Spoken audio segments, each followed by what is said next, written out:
iya. Kenapa nggak ada duluan? Sebenarnya persidangan biar ketua tim langsung ngomongin. Oh gitu. Kau keguyur air panas. Kalau set itu. Orang ini bilang kalau set itu. Silakan. Terima kasih. Mau siapa duluan? Baik, terima kasih yang mulia.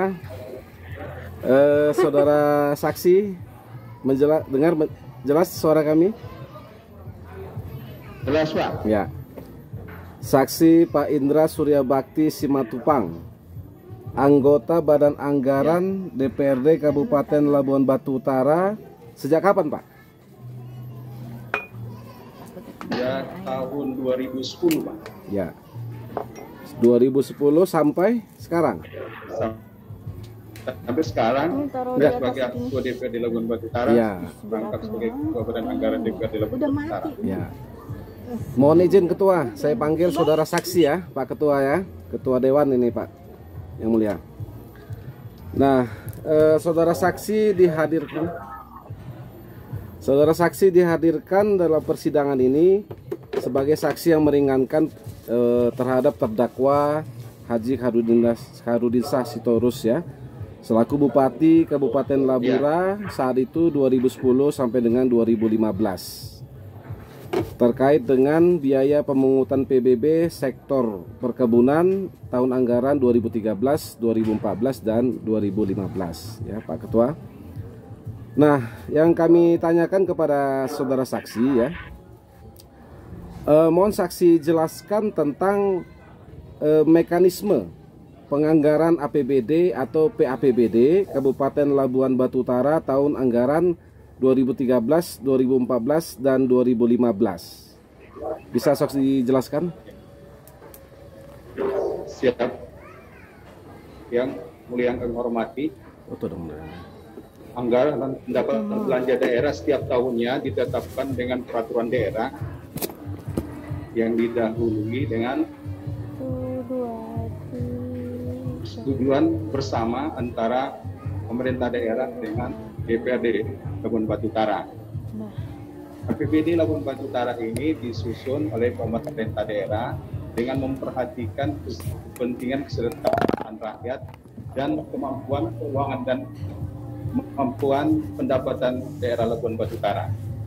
Penyusunan APBD ini ada landasan hukumnya, yaitu berupa regulasi yang ditetapkan oleh pemerintah pusat.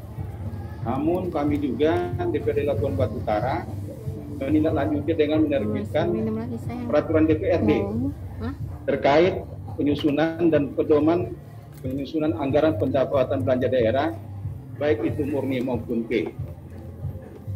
Baik. Pemerintah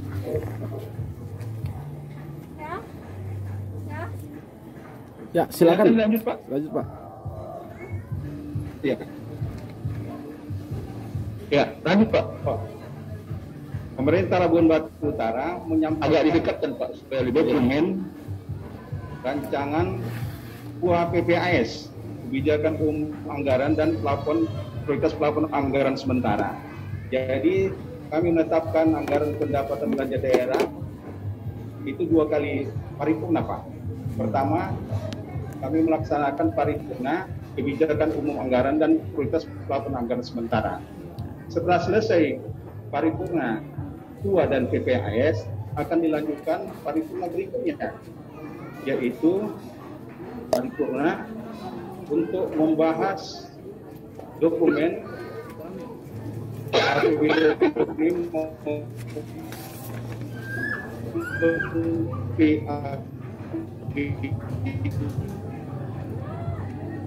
akan diawali dengan pembahasan badan anggaran.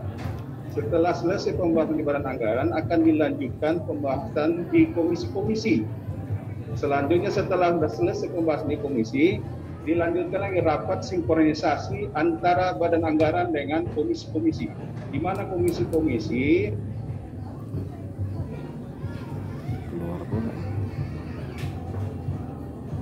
recording in progress. Komisi A terkait pembahasan komisi-komisi dengan mitra kerja atau OPD. Setelah itu kami melaksanakan paripurna dalam rangka untuk persetujuan bersama terkait RAPBD, baik itu perubahan maupun murni. Terima kasih Pak. Baik, Itu yang saksi sampaikan tadi kan secara umum ya, secara global dari awal sampai akhir. Apakah seluruh proses itu yang disebut dengan politik anggaran?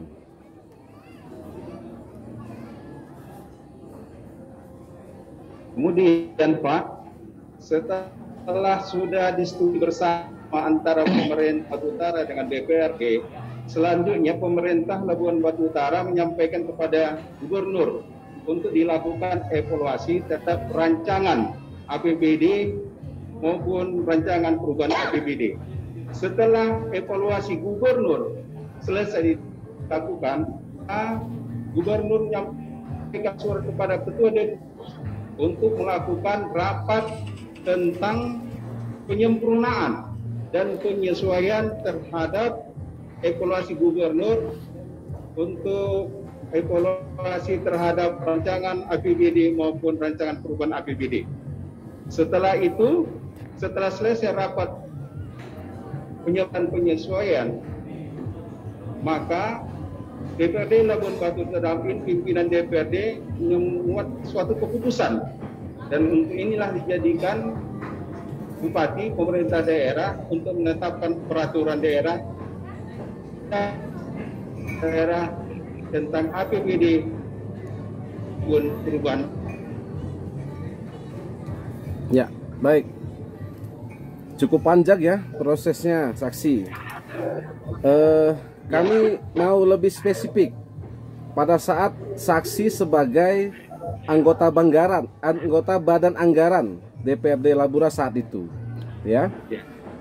Apakah sepengetahuan saksi ya, apakah dinas DPPKAD ada mengajukan anggaran dalam RAPBD saat itu 2013, 14 dan 15? Buat ini. Tadi udah APBD, baik itu APBD murni maupun perubahan APBD, itu disampaikan ketika dilakukan rapat badan anggaran setelah tersepakati kebijakan KUA dan PPAS. Setelah sudah disepakati dalam PPAS, maka selanjutnya komisi-komisi yang akan menindaklanjuti apa yang menjadi keputusan badan anggaran. Terkait masalah BPKAD itu dibahas di Komisi B, yang merupakan mitra kerja Komisi B. Terima kasih Pak. Ya, Komisi B ya. Oke. Nah, sepengetahuan saksi saat itu, apakah ada secara spesifik, secara khusus dibahas tentang penganggaran biaya pungut DBH PBB sektor perkebunan? Secara teknis itu dibahas di Komisi B. Oh, oke. Ya. Dari komisi baru ke Banggar seperti itu ya? Anggaran, iya. Baik. Nah, setelah dia ke Badan Anggaran, maka dia menjadi apa itu tadi? Ranperda ya? Atau RAP rancangan begitu ya? Nah, apakah saat itu ada dipermasalahkan tentang mata anggaran biaya pungut PBB sektor perkebunan? Tidak ada dipermasalahkan. Oke, tidak ada ya. Baik itu Komisi P maupun di Badan Anggaran. Oke. Itu di 2000 terjadi Pak, di 2013, 2014 dan 2015. Ya, betul. Ya. Kalau lazimnya seperti apa itu Pak? Apakah ada juga yang usulan yang ditolak, dikembalikan atau seperti apa gitu? Tidak ada. Tidak ada ya? Sudah disepakati di komisi. Oke. Dan apa yang disepakati di komisi menjadi bagian dari keputusan bersama. Oke. Berarti clear di situ Pak ya. Nah, saya membayangkan itu mondar-mandir lah nih Pak ya. Terjadilah pembahasan, mungkin sedikit dinamikanya juga ada dalam proses pembahasan di Badan Anggaran. Sepengetahuan saksi saat itu, apakah Pak Bupati juga terlibat Pak dalam pembahasan-pembahasan itu? Bupati tidak terlibat. Secara teknis itu dinas atau OPD yang bersangkutan. Oke. Nah, kemudian Pak, ada evaluasi dari Gubernur Sumatera Utara. Ini pada tahap mana Pak evaluasi ini dilakukan?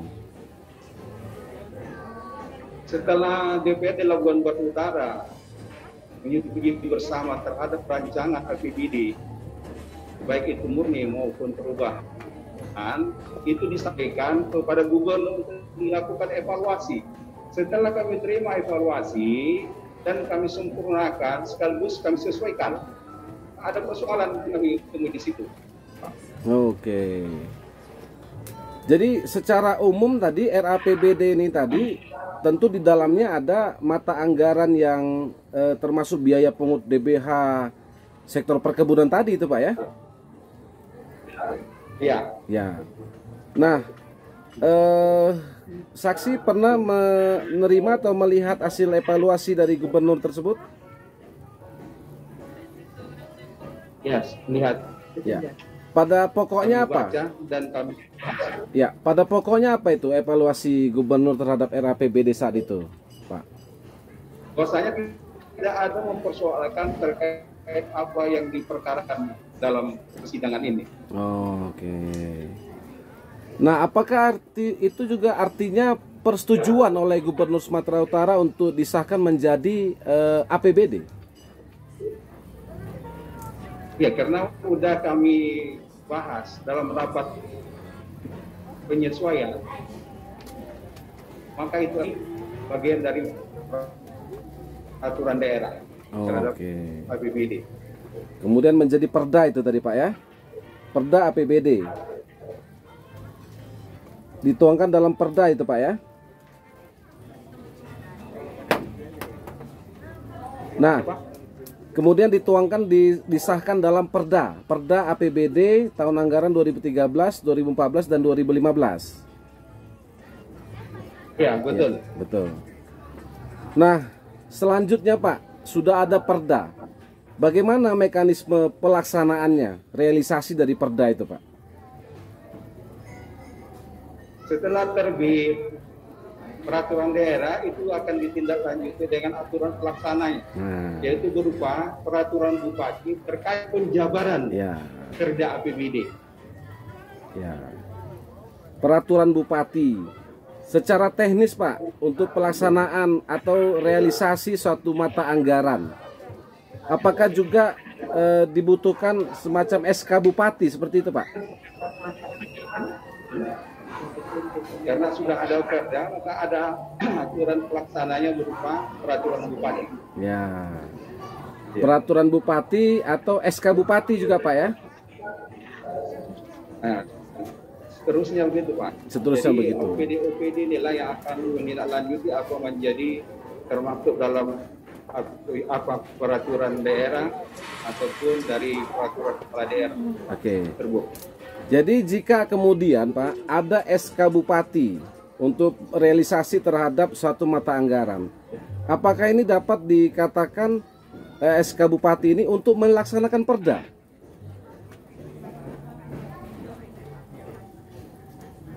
Melaksanakan keputusan yang di atasnya. Ya, melaksanakan keputusan di atasnya. Ya. Baik. Nah, setelah direalisasikan Pak, anggaran APBD tadi dilaksanakan, apakah kemudian dibuat laporan keuangan Pak atau laporan pertanggungjawaban daerah? Ya, nama hal tersebut laporan keterangan pertanggungjawaban. Ya. Itu dilakukan setelah 3 bulan setelah masa tahun anggaran berakhir. Ya. Dan DPRD Labuan Batu Utara menjadwalkan untuk melaksanakan terkait LKPJ Labuan Batu Utara baik di 2013, 14 dan 15. Ya. Bagaimana Pak situasinya saat itu terkait LKPJ Pak Bupati ini waktu itu Pak dalam pelaksanaan anggaran? Dalam LKPJ Bupati Labuan Batu Utara tahun 2013, 14 dan 15 tidak ada masalah. Jadi LKP yang disampaikan oleh saudara Bupati itu diterima oleh DPRD paripurna. Diterima oleh DPRD, kemudian disahkan juga menjadi perda itu Pak ya?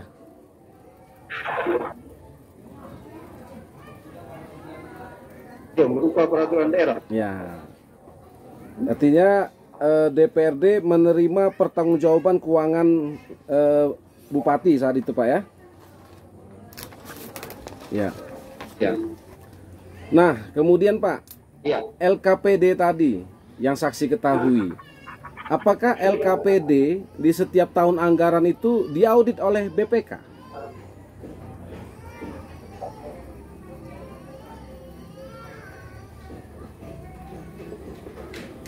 Nah, di sana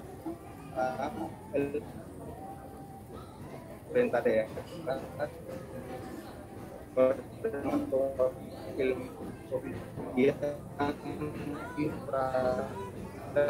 maupun dengan pemerintahan yang lalu Batu Utara. Ya, bisa lebih jelas Pak, kurang jelas. Di paripurna mendapat rapat tentang LKPP di Labuan Batu Utara. Ya. Ya, apakah saksi mengetahui waktu itu ada di audit oleh BPK?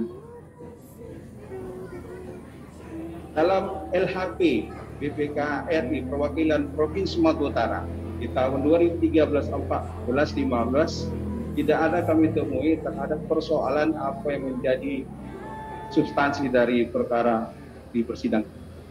Oke. Apa Pak, ada opini tidak yang diberikan BPK waktu itu Pak? Terkait materi persidangan pada hari ini tidak ada disebutkan secara terinci di dalam LHP BPK RI tahun 2013, 14, 15. Ya, apakah waktu itu kan ada opini yang diberikan oleh BPK?